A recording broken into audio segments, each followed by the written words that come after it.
This is another position to start to progress the arm further overhead. So once I've worked on my motion here around shoulder height, I want to start progressing past that.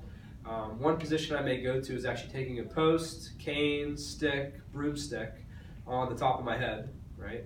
So now I'm in a little bit of this externally rotated position, and I want to see here if I can let this rest on the top of my head and lightly pull outward, right? So I'm just trying to pull outward like I'm trying to rip this cane in half.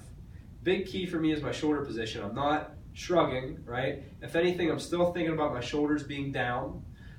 This wouldn't be super comfortable to dig down into my head, so if I wanted to put something, a snow hat or something on, I could.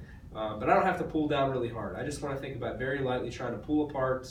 And as you watch my shoulders from behind, I want to make sure it's not coming with anything rounding forward, but almost a little bit of a pull of my elbows forward, my elbows coming like a little bit down.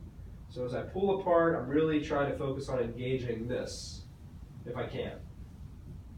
Now this is something that once somebody can do this and does not have any significant problems with it, I would maybe start to have them maintain that outward tension and try and do a little bit of a small pressing motion.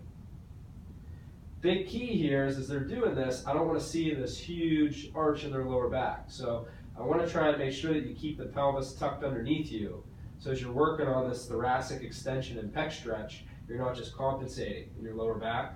One way to minimize the likelihood of that is I could do it sitting, or I could come down onto one knee.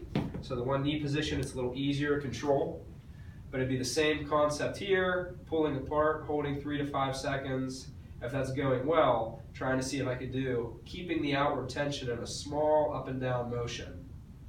Obviously progressing my way up towards a full overhead press, trying to make sure that as I do that, I don't feel like one of my shoulders are hiking up, right? So it's not a bad idea to use a mirror at first and see, well, is there any difference in the way that my shoulders are moving? Is one going towards my ear? Can I keep my shoulders down as I pull out? To ideally feel like this is getting pretty fatigued because I'm trying to pull this cane lightly apart the whole time.